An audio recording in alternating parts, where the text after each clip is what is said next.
I never thought I'd be the kind of guy to get blindsided like this. I mean, I thought I knew my wife, Rachel, and our life together. We'd been married for almost 3 years, and up until that morning, I'd believed it was solid. We had our routines, our little jokes, plans for the future. I trusted her, or at least I thought I did. But trust, I've learned, can be a thin veneer, something that shatters with a single crack. It all started at my sister's wedding. That day, I was sitting in the back of the church, trying to keep my nerves in check while the organ music swelled around me. Rachel was in her dress, glowing, smiling at everyone. My sister looked beautiful, and I felt a strange warmth, like happiness and pride all mixed together.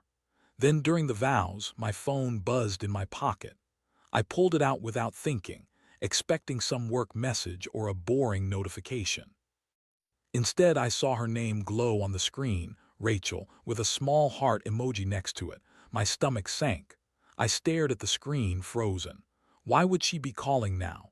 I hesitated, then slid my finger to answer. That's when I heard the voice. Not her voice, but a deep, familiar voice, some guy I didn't recognize. The background was noisy, like they were somewhere loud, maybe a bar. I froze, my wrist trembling. My heart thudded painfully against my ribs as I caught a snippet.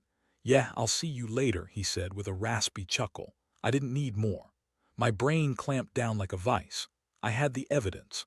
I could feel my cheeks get hot, my palms go slick, and my mind go blank. The world around me blurred out, the vows, the cheers. I didn't hear any of it.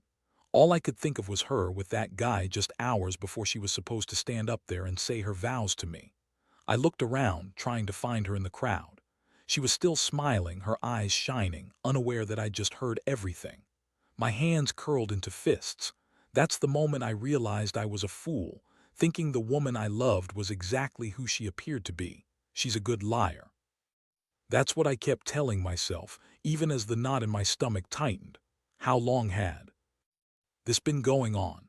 Was it just today, or had it been happening for weeks? I couldn't confront her then. The wedding was in full swing, everyone watching the happy couple. How do you interrupt a wedding to ask if your wife is cheating? Instead, I slipped out quietly, trying to piece together what I'd just heard. It was like trying to hold water. Every time I thought I understood, the reality slipped through my fingers. I went home that night, my mind racing. The phone kept ringing in my head. That call, that voice, those words. She had lied to me, and I'd been blind. I couldn't believe it. How could someone I trusted do this at my sister's wedding? How could she betray me in front of everyone with her phone in her hand, like she didn't care if I saw? That's when the questions started piling up. Had I missed the signs? Were there other lies I didn't see? Was I just fooling myself all along? I didn't sleep that night. My stomach felt like it had been punched, and my skin was crawling with a mix of anger and betrayal. I stared at the ceiling, replaying everything I knew, her smiles, her touches, the way she looked at me, and it all felt hollow now. And what scared me most was that I was starting to wonder if I ever really knew her, or if I just built a life around a lie. That thought haunted me. I kept asking myself, how do you come back from something like this? Can you? Or do you just cut your losses and walk away? I didn't have an answer then, only a burning need for the truth. And I knew deep down I'd do whatever it took to get it. The next few days were a blur of sleepless nights and cold mornings. I kept replaying that damn call over and over, her voice, his laugh, the background noise I couldn't quite place. Every time I closed my eyes, I saw her smile, her eyes sparkling, mimicking the happiness I thought we shared. But now I couldn't shake the feeling that everything was a lie, that the woman I married had been hiding something dark behind those bright eyes.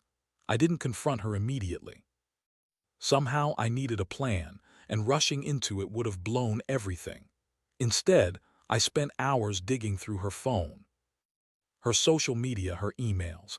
I wanted proof, something concrete.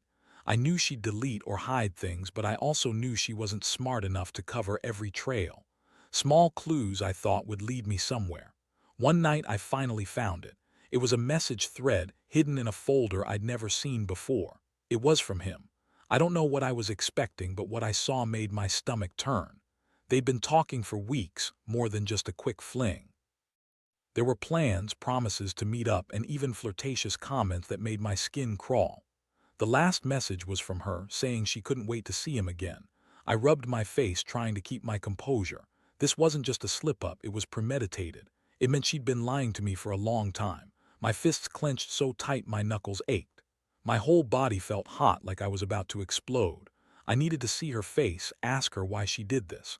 But I also knew I had to be smart. I couldn't just confront her in anger. I had to be calculated. The plan started forming in my mind. I'd gather all the evidence I could, screenshots, saved messages, anything that proved her infidelity. Then I'd confront her with everything in a way that left her no room to deny it. I wanted her to know I knew everything before I even said a word. And once I had her cornered, I'd decide what to do next. I wasn't going to let her get away with this, not without paying a price. I also started watching her routines, who she was with when she was out, where she went, her habits. I noticed small things, her phone going silent whenever I asked about her plans, her nervous glances at her bag, her hurried responses when I questioned her about her whereabouts. She was hiding something. I could see it in her eyes. That guilt was a giveaway. She was a master at hiding her tracks, but everyone has a weakness, and I was going to find hers. One evening, I decided to test her. I told her I was going out for a drink with some coworkers, but instead I followed her. She left the house in a rush, her face tense, clutching her phone like a lifeline. She drove to a bar I'd never been to, and I parked nearby, staying hidden behind a row of trees. My palms felt sweaty, but I kept my eyes glued to her. After a while, her phone rang again, and I saw her smile as she answered it, whispering into the phone. It was him, I was sure of it. Watching her that night, I realized I wasn't just angry, I was wounded. This wasn't just about cheating. It was about the betrayal of everything I thought we had. I felt like I'd been punched in the gut all over again. She was a different person out there, someone reckless and careless. I could see her slipping further away from the woman I loved, maybe even already gone. That's when I decided I'd had enough. I wasn't going to wait until she decided to tell me herself or until I caught her red-handed again. This was my line in the sand. I was going to take control. I started sketching out a revenge plan, one that would shake her to her core without crossing any lines I'd regret. I wanted her to feel what I felt, exposed, betrayed, powerless. I knew my next move had calculated. I'd need proof, leverage, a way to turn the tables, and I wasn't going to let her see me coming. I'd become the hunter now, not the hunted. This story wasn't over yet, and I was about to make sure she paid for what she'd done. Over the next few days, I worked silently, gathering everything I needed. I downloaded every screenshot, saved every message, and made copies of her social media activity. I wanted irrefutable proof, something she couldn't deny or spin away. I also started talking to some of her friends, people she trusted, trying to see if they knew anything or if she'd confided in them about her affair. Most of them were clueless, but a few mentioned seeing her acting strangely lately, being secretive about her phone and her whereabouts. That was enough to confirm I wasn't imagining things. One thing I kept noticing was how she was always on edge around me. She'd jump at the slightest sound, fidgeting nervously whenever I looked her way. Her behavior was a giveaway. She was hiding something, and her guilt was gnawing at her.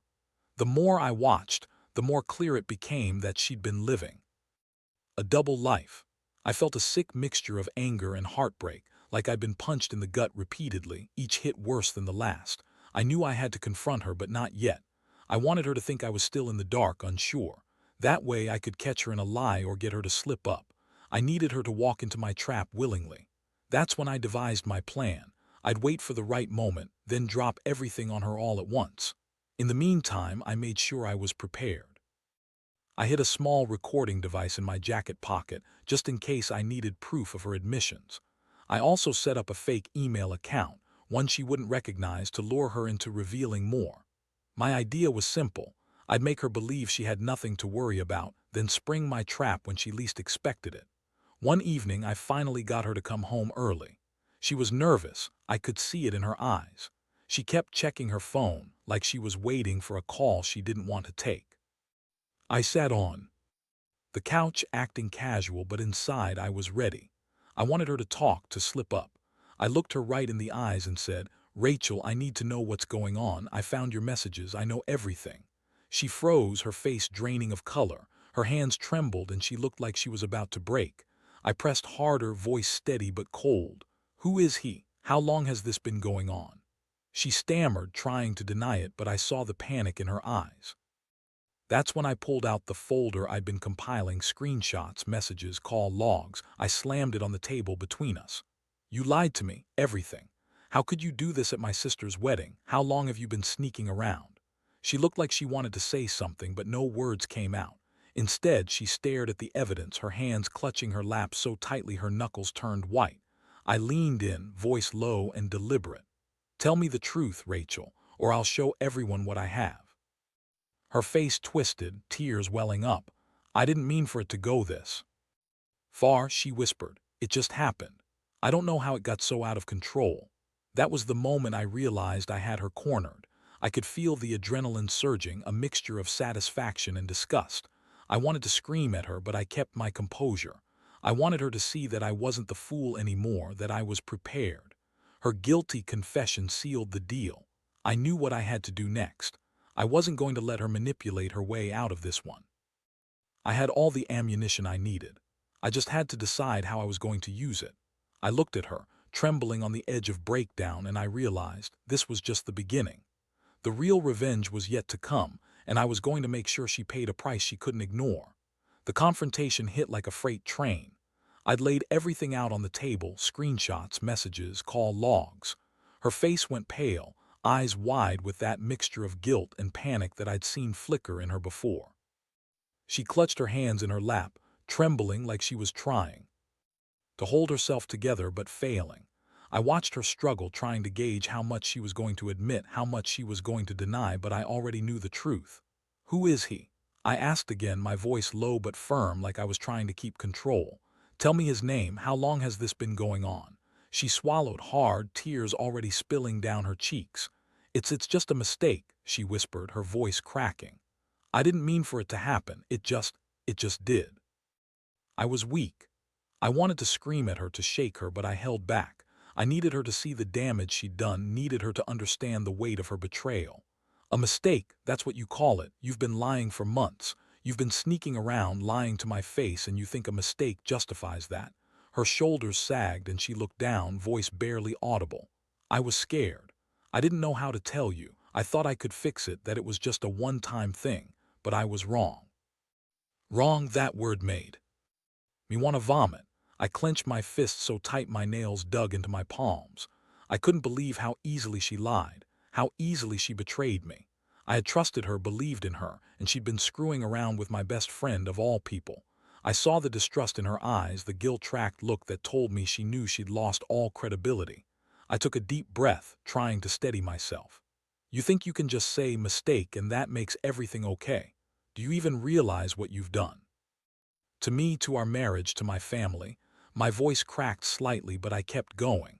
You don't get to brush this off, not anymore. She looked like she was about to break apart. I'm sorry, she whispered, the tears pouring down her face now. Please, I didn't mean for it to get this far. I love you, I really do. I looked at her then, the woman I'd married, the woman I thought I knew. Her face was raw with emotion, but her words felt hollow, like she was trying to soften the blow, not take responsibility. That's when I realized I couldn't stay silent anymore, not with what I'd found. You want my forgiveness, I said coldly. You should have thought about that before betraying me, before messing around with my best friend at my sister's wedding, but you didn't. Instead, you lied to my face, played the victim, and expected I'd just forget. She reached out, grabbing my hand desperately. Please don't do this. I'll do anything, just don't walk away. We can fix this, I swear. I pulled my hand back sharply, my stomach knotting with disgust. Fix it? Some mistake you call it. No, Rachel, you made your choice. You think I'm going to stick around after this, after you've shown me who you really are. Her eyes flooded with tears. I love you. I want to make it right. That's when I knew I'd reached my limit. I had to make a move. I wasn't going to let her manipulate me with tears and I love yous. Not anymore. This was the moment I'd been planning for. I decided I'd give her one last chance, one final test. If she really loved me, she'd do what I asked. If not, I'd walk away for good. You want to fix this? I asked, voice harder now. Then give me your phone. I want everything, your messages, your emails, all of it. If you're truly sorry, you won't have a problem with that. and if you refuse, then I'll know exactly where I stand." She looked like she was about to argue, but I cut her off. "You don't get to decide anymore, not after what you did." I reached out and grabbed her phone, feeling the weight of what I was about to do. This was the turning point. I didn't trust her anymore, not even a little. As she handed over her phone, I could feel my palms sweating. I knew I was about to expose everything, and I wasn't leaving anything to chance. I was going to make sure she understood once and for all that betrayal had consequences, because trust, that's something you earn, and she just lost it all. I sat on the edge of the bed, the silence deafening. Her shaky hands handed me her phone, trembling so badly I thought she might drop it. My fingers closed around it, cold and heavy. I didn't waste any time. I powered it on, navigating directly to her messages. Her recent conversations, especially the ones with him, were right there, all laid bare. My eyes flicked across the screen, reading every word she'd thought was private. Flirtatious remarks, plans to meet up, promises that made my stomach churn. I could see her laugh emojis, the "can't wait to see you" text, the secret messages she'd hidden from me. Every line felt like a punch, cold and sharp. I looked up at her, still trembling, face streaked with tears. "So this is what you've been hiding," I said, voice low but shaking with anger. "All these weeks, all those lies, how long has this been going on?" She stared at her hands, her voice barely a whisper. "It was a mistake. I didn't mean for it to go so far. I swear I didn't want to hurt you." "Yeah," I shot back, "because it sure looks like you did everything you could to hide it. You lied, cheated, betrayed everything we built. And now you want me to believe it's just some mistake." Her shoulders sagged. Tears spilled into her lap as she whispered, "I was scared. I did know how to tell you. I thought I could fix it, but I couldn't. I'm sorry." I clenched my jaw. Sorry doesn't cut it. Sorry doesn't undo what she'd done. I felt my fists curl tighter, the anger rising like a flood I couldn't stop. I knew then that I couldn't just walk away and pretend it was nothing. If I was going to do this right, I had to make her see I meant business. "You want me to forgive you?" I asked sharply. "Fine. But first, I want you to know I don't believe a word of that sorry crap. You think you can just say mistake and everything's fine. No, you ruined everything, our trust, our marriage, everything I thought was real." She looked like she was about to break apart completely, tears streaming down her face. "Please don't do this. I love you. I want to fix this. I swear I do." I shook my head slowly, feeling my stomach twist. Love, that's what she claimed, but her actions told a different story. I needed to see her real intentions. "You want to fix this? Then tell me the truth. Who is he? How long has this been going on?" She hesitated, eyes darting away. Then she whispered, It's been a few months. We met at that bar downtown after I was supposed to come home early from work. I didn't know how to stop." That hit me hard. I'd suspected for days, but hearing it confirmed made my blood boil. Months of lying, months of hiding. I felt like I'd been punched again, only this time in the gut. "You're telling me you've been lying to my face for months, sneaking around with my best friend, and all I get is, it was a mistake. That's your excuse." I spat, voice rising despite myself. She looked appalled, clutching her hands tightly.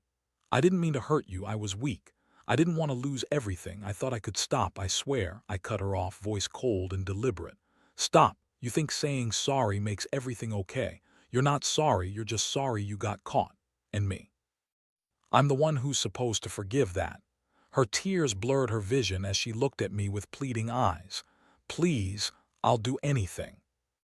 Just don't throw everything away. I love you. I really do." That was the moment I knew I had to act. I had enough evidence, enough pain, enough betrayal. No more waiting, no more holding back. If I was going to do this, I was going to do it now. I reached into my pocket and pulled out a small recording device I'd hidden. I pressed play and her voice echoed through the room, initially pleading, then gradually breaking as she confessed her affair. I wanted her to hear herself admit it.